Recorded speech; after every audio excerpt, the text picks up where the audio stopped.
Olá, boa noite. Bom estar com vocês mais uma vez nesta sexta-feira.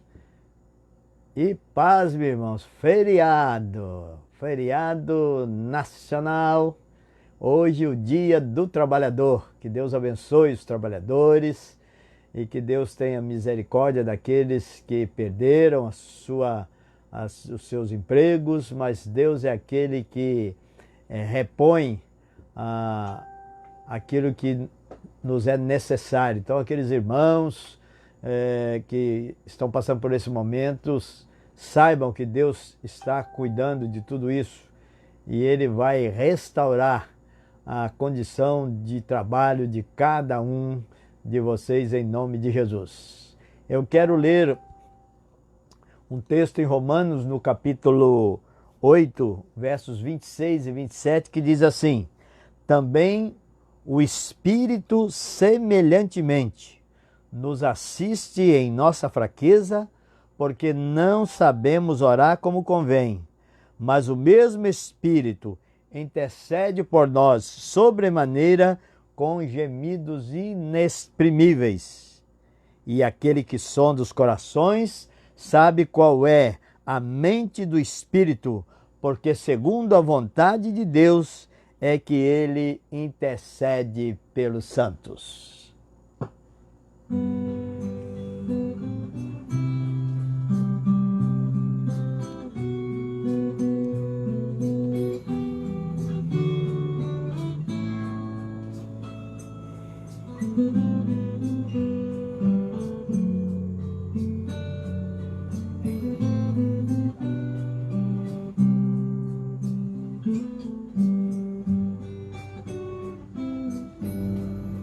Espírito Santo, ore por mim, leve para Deus tudo aquilo que eu preciso. Espírito Santo, use as palavras que eu necessito usar, mas não consigo. Me ajude nas minhas fraquezas, não sei como devo pedir. Espírito Santo, vem interceder por mim.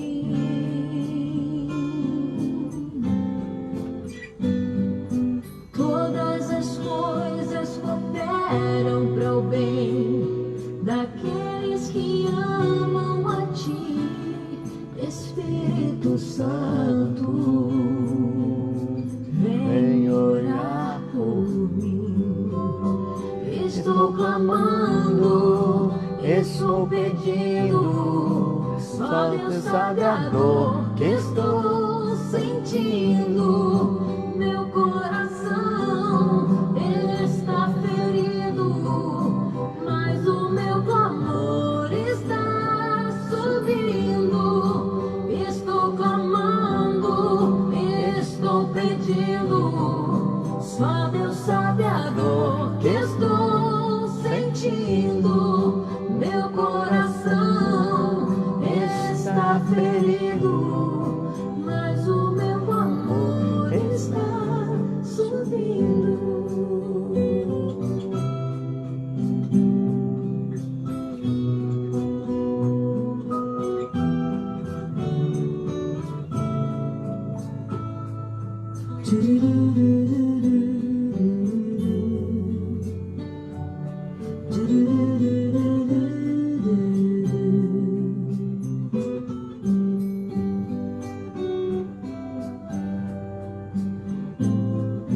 Todas as coisas cooperam para o bem daqueles que amam a Ti. Espírito Santo, vem orar por mim. Estou clamando, estou pedindo, só Deus sabe a dor que estou sentindo. Meu coração está ferido, mas o meu clamor está subindo. Estou clamando, estou pedindo, só Deus sabe a dor que estou sentindo. Meu coração está ferido, mas o meu clamor está subindo.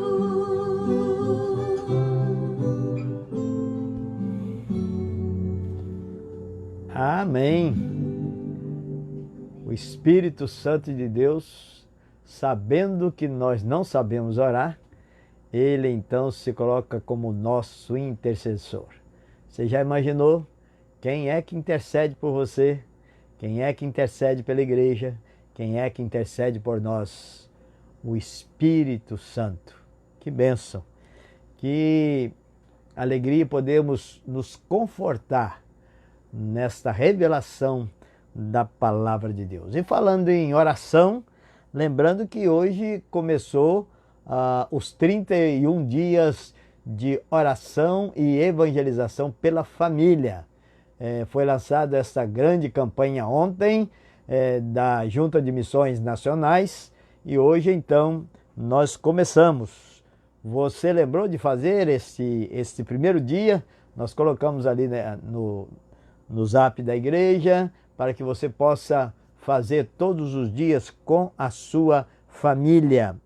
E hoje o tema foi abordado na reflexão, foi em oração, encontro de dois corações. E nós vamos então ouvir esta reflexão do dia de hoje. Acompanhe agora a meditação do dia. 31 dias de oração. Jesus transforma minha família. Quero falar com você hoje sobre o que é oração. Oração é a comunhão de dois corações. É o coração de Deus e o coração do homem. E de onde eu tiro isso? Quando Jesus ensinou os discípulos a orar, ele falou: não seja como os fariseus que ficam nas esquinas tentando ser vistos por homens, mostrando sua espiritualidade. Mas você, quando orar, vá até seu lugar secreto, só você, e sozinho se encontre com o Pai. E o Pai vai honrar você em público, enquanto você o busca em segredo. Olha, Deus quer que todos nós, que cada um de nós, tenhamos um relacionamento íntimo com Ele. Isso é muito importante quando falamos de orar por nossa família e nossos amigos, pois o amor é a grande motivação. Temos que ser cheios do amor de Deus. E como é isso? De onde isso vem? E vem de um relacionamento íntimo com Deus, conhecendo a Ele, tendo comunhão com Ele. Quando entramos na presença dEle, olha, tendo comunhão com Ele, é o coração dele com o nosso coração. Muitas vezes nossos corações são cheios de coisas egoístas, coisas temerosas a nosso próprio respeito, mas quando vemos o coração de Deus e o que está no coração dele, descobrimos que o coração dele é cheio de amor. E entrando na presença dele, conectando com o coração dele, ele nos dá um amor por outras pessoas. E essa é a fundação do que é a oração e como é orar por sua família. Entramos na presença de Deus, que é amor, ele nos enche com o amor dele, então podemos orar com o coração que ama. E eu te garanto, quando você ver o amor de Deus no coração dele, você vai poder orar de acordo com as coisas que estão no coração dele. E o que a Bíblia diz? A Bíblia diz em 1 João capítulo 5 que essa é a confiança que temos nele, que se pedirmos qualquer coisa de acordo com a vontade dele, ele nos ouve. E se sabemos que ele nos ouve, sabemos que vamos receber o que pedimos. Então ore. Ore de acordo com a vontade dele, de acordo com o que está no coração dele. Ele vai te ouvir e vai te responder. E ele fará coisas poderosas. Então, Entre nesse lugar secreto, tenha comunhão com Ele e deixe Ele te encher com o amor dele hoje mesmo. Você acompanhou a meditação do dia. 31 dias de oração. Jesus transforma minha família. Coloquei aqui esse primeiro dia para incentivar você, com sua família, a fazer isso todos os dias. Nós estaremos disponibilizando essa oportunidade para que você, junto com a sua família, ore ao Senhor. Oremos para que Deus inunde nosso coração de amor pelas pessoas da nossa família. A gente sempre diz que o campo mais difícil para evangelizar é o campo da nossa família. Mas nós não podemos deixar de evangelizar e deixar que o Espírito Santo de Deus, ele faça aquilo que nós não podemos fazer, que é convencer as pessoas de que a palavra de Deus é a verdade, de que sem a palavra de Deus e sem Jesus Cristo não poderão ter a esperança da vida eterna. Vamos estar orando para que o Senhor nos encha de amor, para que com amor falemos aos nossos familiares. Amém?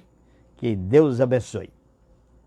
Hoje eu quero compartilhar com os irmãos lá o texto lá de Números, capítulo 10, Números capítulo 10, versos 11 até o verso 13. Então abra aí a sua Bíblia, Números capítulo 10, e vamos então ler apenas esses 3 versículos, 11, 12 e 13.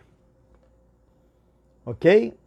Espero que você já esteja com a sua Bíblia aberta e nós vamos então ler. E logo em seguida vamos ouvir uma canção que fala Além do Rio Azul. E é a nossa expectativa de quando entrarmos na Canaã celestial.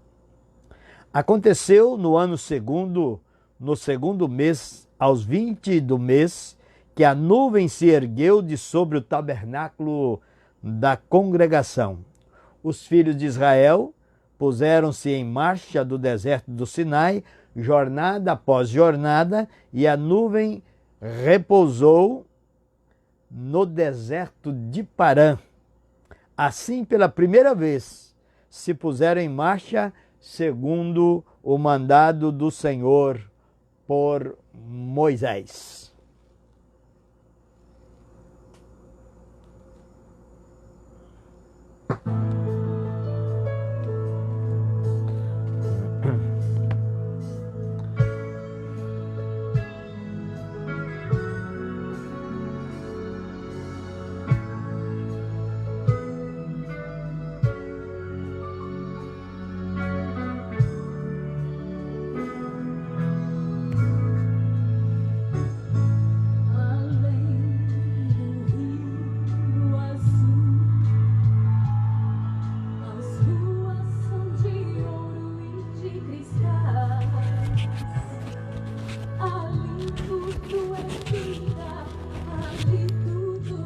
Mais longe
ali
um dia vamos passar por ele. Eu creio, porque Jesus é quem está nos guiando nessa caminhada, nesse deserto que é o mundo. Então o texto fala que eles saíram do Sinai. 11 meses depois de ficarem acampados no Sinai, eles então retomam a caminhada. 11 meses foi o tempo em que o tabernáculo ficou pronto, a Arca da Aliança ficou construída e pronta, os levitas foram consagrados com exclusividade ao Senhor, o censo foi realizado contados todos os homens nominalmente, aqueles de 20 anos para cima e todos capazes para a guerra. Foram contados então 603.550. As tribos foram ordenadas em acampamentos, então foram organizados 4 acampamentos de 3 tribos e cada um identificado com os seus estandartes. A nuvem se ergue do tabernáculo e o sinal é dado por Deus para o avanço na caminhada. Enquanto Israel viajava e acampava, Moisés orava para que o Senhor desse vitória e que sua presença estivesse no meio do seu povo. É o que nós encontramos nos versos 33 a 36. Diz: partiram, pois, do monte do Senhor, caminho de 3 dias. A arca da aliança do Senhor ia diante deles, caminho de 3 dias, para lhes deparar lugar de descanso. A nuvem do Senhor pairava sobre eles de dia, quando partiam do arraial. Partindo a arca, Moisés dizia: levanta-te, Senhor, e dissipados sejam teus inimigos e fujam de diante de ti os que te odeiam. E quando pousava, dizia: volta ao Senhor para os milhares de milhares de Israel. Entrando no capítulo 11, nós vamos observar uma mudança radical do comportamento do povo, narrados dos versos 1 a 10. Quando a gente lê os dos capítulos de 1 a 10 de Números, você pode ler depois, você vai observar um tipo de comportamento do povo todo voltado para o Senhor, após vencido aquele incidente grande e gravíssimo do bezerro de ouro. O povo, ele estava recebendo todas as orientações de Deus. Deus deu novamente a segunda tábua da lei. Deus deu a Moisés o tempo suficiente para escrever todo o livro de Levítico. E o povo ali, então, quedado aos pés do Senhor, ouvindo de Moisés tudo aquilo que o povo necessitava para, depois dos 11 meses, continuar a sua caminhada. Mas, do capítulo 11 em diante, nós vamos ver que esse comportamento ele muda radicalmente. O povo de obediente volta ao murmúrio de sempre. Depois vocês podem conferir os textos seguintes e podem anotar aí, pode pegar a sua caneta, anotar alguns versículos que eu vou apontar para vocês entenderem como é que o povo, de repente, ele volta a ser o que era antes de chegarem ao Sinai. E diz, você pode ver no capítulo 11, verso 1, no capítulo 14, verso 2, no verso 27, no verso 29, no verso 36, tudo isso no capítulo 14. Depois você pode ir para o capítulo 16 e você vai encontrar também os versos 1, 2 e 3. E também no verso 41. E você pode ir ao capítulo 17, verso 10. O povo murmurando. Além das murmurações, também vão acontecer atos de rebeldia. Atos de rebeldia contra o Senhor se levantaram. Você pode anotar aí e ler depois no capítulo 14, verso 9 e no capítulo 17, verso 10. E para piorar, os líderes Moisés e Arão também acabaram, por um ato de rebeldia, acabaram de também receber uma repreensão severa do Senhor, que no final nem Arão nem Moisés entraram na terra prometida. Isso está lá no capítulo 20, versos 10 e 24. Meus irmãos, há uma palavra do Senhor em relação à sua ira que é contrária à ira humana. Quando a gente fala de ira de Deus, a gente não gosta nem de ouvir, né? Quando a gente fala, mas ela existe. Então, a ira do Senhor é contrária ao tipo da ira humana, porque a ira do Senhor é uma ira santa, que todas as vezes que dela me lembro, me traz grande e profundo temor e tremor. Abram comigo lá em Hebreus, no capítulo 10. Você pode ir lá no Novo Testamento, no capítulo 10 do livro de Hebreus. E olha aí comigo o que nós vamos encontrar nos versos 26 a 31. Capítulo 10, versos 26 a 31. Porque se vivemos deliberadamente em pecado, depois de termos recebido o pleno conhecimento da verdade, olha que aquele povo tinha recebido todas as orientações de Deus. Então, porque se vivemos deliberadamente em pecado, depois de termos recebido o pleno conhecimento da verdade, já não resta sacrifício pelos pecados. Pelo contrário, certa expectação horrível de juízo e fogo vingador prestes a consumir os adversários. Sem misericórdia, morre pelo depoimento de 2 ou 3 testemunhas quem tiver rejeitado a lei de Moisés. De quanto mais severo castigo julgais, será considerado digno aquele que calcou aos pés o Filho de Deus e profanou o sangue da aliança com o qual foi santificado e ultrajou o Espírito da graça. Ora, nós conhecemos aquele que disse: a mim pertence a vingança, eu retribuirei.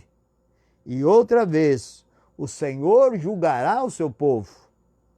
Horrível coisa é cair na mão do Deus vivo. Quando eu leio essa palavra, eu me encolho diante da presença do Senhor pedindo misericórdia. Quem vive deliberadamente em pecado, sabendo e conhecendo aquilo que Deus determina, ainda que esteja no meio do povo de Deus, não escapará do juízo que é fruto da ira santa de Deus, porque Ele é santo. Então o povo durante 11 meses recebeu todas as leis para observar e seguir ao desejado e prometido que era a terra de Canaã. Muitos foram severamente punidos. Lembra do episódio do bezerro de ouro? Por conta daquilo, 3.000 morreram. Esta é a severidade da santidade de Deus. Em resposta à desobediência de Israel, a ira do Senhor se manifestou. Então você pode anotar aí, ler capítulo 11, verso 1, verso 10, o verso 33, capítulo 12, verso 9, capítulo 14, o verso 18 e o capítulo 25, versos 3 a 4. Deus castigou o seu povo, exatamente como havia feito com Faraó e os egípcios. E aí você pode anotar capítulo 14, verso 37, capítulo 16, verso 46 a 50, capítulo 25, versos 8 a 9 e o verso 18, Êxodo 9, 14, que agora falando como ele fez com Faraó, para você fazer uma comparação, Êxodo 12, 13 e Êxodo 30, 12. Mas, como a misericórdia do Senhor não acaba, como ela dura para sempre, e o que ele promete, ele cumpre, mesmo que tendo que castigar severamente aqueles peregrinos, ele não deixou de cumprir a promessa feita a Abraão. E você então aí pode anotar e ler mais tarde no capítulo 23, verso 5, até o capítulo 24, verso 24, quando Deus quando Balaão foi chamado para amaldiçoar o povo de Deus, quando ele foi contratado por Balaque, e o Senhor dá a Balaão aquilo que ele iria falar para aquele que queria que o povo fosse amaldiçoado. E Deus então vai dizer que ele não poderia amaldiçoar um povo que ele havia comprometido com Abraão a abençoar este povo em toda a sua caminhada. A murmuração do povo, dos líderes, recomeçou na jornada do Sinai para Cádiz. Quando diz que foram e pararam em Parã, o lugar em Parã, que é o deserto de Parã, o lugar chamado Cádiz, um local no deserto em que ali começaram as estratégias para então, de fato, começarem a conquistar os povos e as terras que Deus tinha para dar para o seu povo. Na próxima live, nós iremos tratar desses acontecimentos, né? Vamos encontrar aquele acontecimento de Miriam e Arão, colocando em xeque a liderança de Moisés, e nós vamos ver muito outros episódios ali dentro nesse deserto de Parã, em Cádiz, onde eles começaram, os espias são enviados, os espias voltam com uma mensagem de derrota. Então nós vamos ver isso nas próximas lives. Mas hoje eu quero que aprendamos 4 lições aqui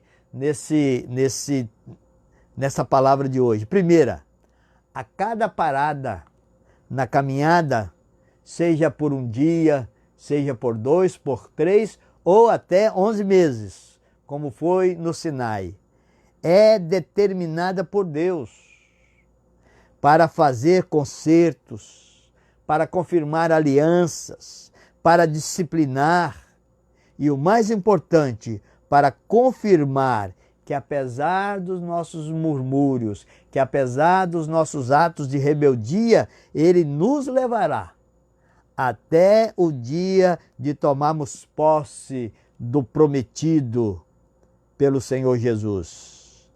Na maior parada dos hebreus, 11 meses, Deus deu ao povo todas as orientações e leis necessárias.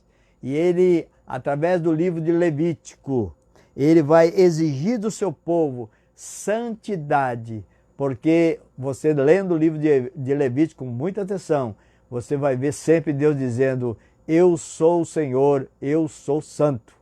E Deus vai exigir santidade do seu povo. Segunda coisa, ao andar conosco, Ele nos garante vitória sobre os nossos inimigos. Moisés dizia: levanta-te, Senhor, e dissipados sejam teus inimigos e fujam de diante de ti os que te odeiam. E ao parar conosco, Ele faz para nos prover descanso, atendendo cada anseio, fortalecendo os desanimados, curando os fracos. E aí Moisés dizia quando Deus parava, e quando pousava, dizia: volta ao Senhor para os milhares de Israel. Volte para a necessidade de cada um. Terceira coisa, cuidemos para não sermos alvos da ira de Deus. Fujamos de cometer os erros, os pecados que o Senhor já nos disse para ficarmos deles afastados. E por último, mas se por causa da nossa fraqueza cometemos atos de rebeldia contra o Senhor, clamemos pela sua misericórdia, para que Ele não deixe de cumprir a sua promessa. Amém? Que Deus lhe abençoe, que Deus lhe guarde e que essa noite você tenha uma noite tranquila, de paz, e uma noite em que os seus ânimos sejam restaurados e que o seu sono seja embalados pelos braços do Senhor. Deus abençoe, um abraço, fica na paz e na graça do nosso Senhor e Salvador Jesus Cristo.